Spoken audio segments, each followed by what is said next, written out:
दुआ की जो कबूलियत होती है ना, ये जो लम्हा होता है, बहुत ज़्यादा ज़ेरे बहस रहता है। लैलतुल कदर में दुआएं कबूल होती हैं, ऑब्वियसली होती हैं। हरम में दुआएं कबूल होती हैं, अल्हम्दुलिल्लाह, व्हाई नॉट, होती हैं।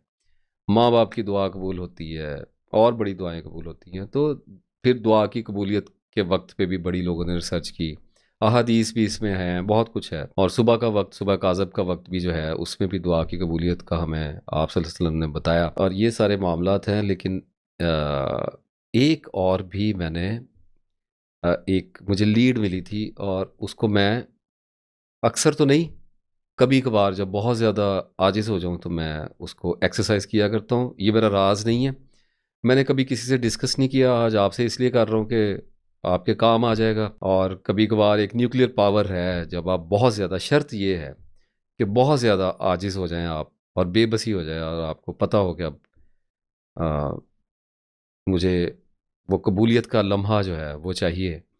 तो हमारे अंदर अल्लाह ने एक कैपेसिटी रखी है। मेरे अपने ज़ाती तजर्बे में बात आई है, मुझे किसी ने बताया नहीं था, कि मुझे इस बात का पता है कि कभी कभी हम कबूलियत के लम्हात को अपनी तरफ अट्रैक्ट करके उनको ट्रिगर भी कर सकते हैं। इंसान में बड़ा अल्लाह ताला ने बड़ी करामात रखी हैं। यही तो वो स्पिरिचुअलिटी है जिसमें मैं चलता हूँ। इसीलिए तो मैं कहता हूँ कि ये असल रूहानियत होती है। हमारे रब की दुनिया रूहानी दुनिया है। वो रूहानी दुनिया चिल्लों वजीफ़ों अमलियात की दुनिया में क्या रखा है, मुराकबात की दुनिया में क्या रखा है।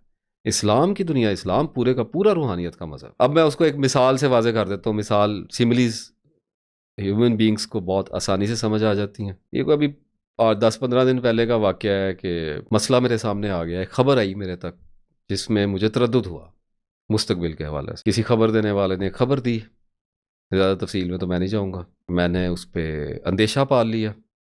साइकी पाल लेती है इंसान की, मुकम्मल निजात नहीं है किसी को। तरद्दुद हुआ मुझे कि ये इसका क्या करना है। और फिर देने वाले, खबर देने वाले ने मुझे कहा कि सदका कीजिए। मैंने कहा अच्छा ठीक है, देखते हैं। सदक़े में भी दो तरह से सदक़े होते हैं। इस वक्त बोलने का मैं फ़्लो से इधर निकल गया ना, फिर वापस आना बहुत मुश्किल हो जाएगा, इसलिए मैं आगे को चलता हूँ। सदका तो करते ही हैं अल्लाह के फ़ज़ल से, अपने जो गा अपनी इस्तात के मुताबिक। ज़रा कबूलियत की तरफ जाते हैं। तो मैं चला गया, हमारे जीटी रोड है, वहाँ पे चला गया।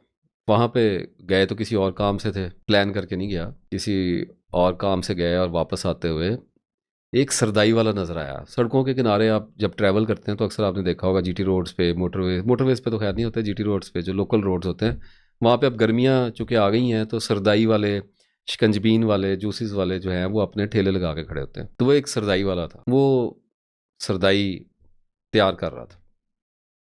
तो मैंने मेरे साथ जो थे उनको कहा, भाई को, कि यहाँ पे रोको ज़रा, सरदाई पीते हैं। उससे पूछा, उसने कहा जी अभी बस तैयार कर रहा हूँ, शाम की सरदाई तैयार कर रहा हूँ। 3-4 बज गए थे उस वक्त। उसके बाद मैंने चले जाना है। मैंने कहा बनाओ। और मैंने उसे कहा कि पैसे ज़्यादा ले लेना, लेकिन खालिस देनी है। उसने कहा जी ठीक हो गया। फिर पानी कम मिलाएंगे, बर्फ़ कम मिलाएंगे, चीनी कम डालेंगे। मैंने कहा ठीक हो गया, बनाओ। उसने बनाई और मेरे सामने ही बनी, मैं खड़ा था। और सरदाई जब बन रही थी तो उसने एक जग जो है वो खालिस सरदाई, पानी ज़्यादा मिलाए बगैर, जिसमें वो बादाम को और खशखास को निचोड़ते हैं थोड़ा थोड़ा पानी डाल के, वो जो तैयार गाढ़ी सरदाई, वो उसने अलग निकाल ली हमारे लिए। और बाकी दूसरी आम सरदाई उसने बना दी। उसको बना के उसने अपने वो अड्डे पे रख दी, हमारी सरदाई हमें दी। तो काफ़ी बड़ा जग था। अब मैंने पी और मेरे साथी ने पी, और 2 गिलास, वो डिस्पोजेबल कप थे छोटे, तो मैंने 2 पिए, शायद उसने 3 पी लिए होंगे। तो वो उसके बाद जग तो वैसे का वैसे ही पड़ा हुआ था। तो मुझे कहने लगा मेरा साथी कि वापस कर देते हैं। मैंने कहा वापस नहीं करते, किसी को पिला देते हैं। ध्यान रखना पड़ता है ज़िंदगी में, सब कुछ नज़र आता है। और वो जगह ऐसी थी कि जो मेन रोड थी वो बिल्कुल कॉर्नर पे थी, और वहाँ से एक ज़ीली सड़क जो है, लिंक रोड, वो एक गांव की तरफ जा रही थी। तो लोग पैदल भी जा रहे थे गांव की तरफ, रेडी पे भी जा रहे थे, मोटरसाइकिल पे, साइकिल पे, मजदूर भी थे, इक्का दुक्का लोग गुजर रहे थे। तो मैंने अपने साथी को कहा कि यार किसी को आवाज़ लगाओ कि कोई प्यासा है, तो हम, कोई आ रहा है तो उसे कहो कि सरदाई पी ले। तो वो एक साहब को रोका, वो डर गए। सरदाई जो है, इसमें आपको पता है भंग बहुत ज़्यादा लोग पीते हैं डाल के। तो उसने कहा पता नहीं ये लुटेरे ना हो कि मुझे भांग पिला लो। People are insecure, very very insecure these days. उसका नहीं नीचे, मैं ऐसे ही ठीक हूँ। वो चला गया। अब मेरे साथी ने कहा मैं तो जी किसी को नहीं कहूँगा, क्योंकि मामला सरदाई का है। लोग सोचते हैं कि सरदाई क्यों पिला रहे हैं हमें बैठ के। अब हालांकि शक्ल से तो हम डाकू नहीं लगते, लेकिन फिर भी लोगों को कंसर्न तो हो ही जाता है। मैं ऐसे जा रहा हूँ, मुझे कोई सरदाई पी लो कोई कहे, तो मेरे ज़हन में भी सबसे पहले लॉजिकल है भंग आएगी। मैंने सोचा यार ये तो बात ठीक है, वापस मैं जग करना नहीं चाह रहा था। मैंने कहा अच्छा देखते हैं कोई आएगा तो फिर एक मज़दूर चलता हुआ नज़र आया, तो मैंने उसको आवाज़ दी, मैंने कहा भाई इधर आओ। तो कहने लगा जी। मैंने कहा यार ये जग हमने सरदाई का बनवा लिया था, खालस है, बच गई है, ठंडी है, तो इसको पी लो, थोड़ा सा अपने हिस्से का पी लो। तो उसने कहा नहीं जी मैंने कहा यार पी लो, बैठो इधर आओ। तो बिठाया उसको, तो उसने गिलास पिया, मैंने एक और दिया, तो उसने कहा जी नहीं पेट भरा हुआ है, वरना मैंने जग पूरा पी जाना था। और वो थैंक यू कह के चला गया। उसके बाद फिर एक बुजुर्ग आए, उनको मोटरसाइकिल पे थे, उनको हमने सरदाई पिलाई, उन्होंने 2 गिलास पी लिए, वो चले गए। और इसी तरह 1-2 गिलास और शायद मुझे याद है बांट दिए, पिला दिए लोगों को। अब रह गए, आप यूं समझें कि एक छोटा गिलास रह गया उसमें, और इतनी देर में एक बूढ़ी अम्मा, काफ़ी वजन था उसका और बूढ़ी थी, यूं समझो 60-65-70 साल की होगी। वो बेचारी हाँपती कांपती चलती आ रही थी कि शहर गई होगी कुछ लेने के लिए, रक्षा के पैसे बचाए हुए उसने वापसी पे कि मैं पैदल ही जाती हूँ। चला उसे जा नहीं रहा था, वो थक गई और वो हमारे पास से गुजरी, तो पास एक लकड़ी का बेंच पड़ा हुआ था, वो वहाँ बैठ गई मुंह दूसरी तरफ करके। थोड़ी देर, आमतौर पे जेस्चर ये पॉस्चर होता है कि थोड़ी देर सांस लेने पे चले जाना आगे। मैं उसके पास गया, मैंने कहा माँ जी प्यास लगी, सरदाई पिलावा। उसने मेरी तो देखा, कहती नहीं नहीं। तो मैंने कहा नहीं पी लें सर, गर्मी है, प्यास प्यास बुझ जाएगी। कहती चल पिला दे बेटा। मैंने उसको दी, वो गिलास भर के उसको दिया, तो उसने पी लिया मुंह दूसरी तरफ करके। और वो उठ के खड़ी हुई और उसने गिलास में दिया, कहती पुत्र तेरा अल्लाह भला करे।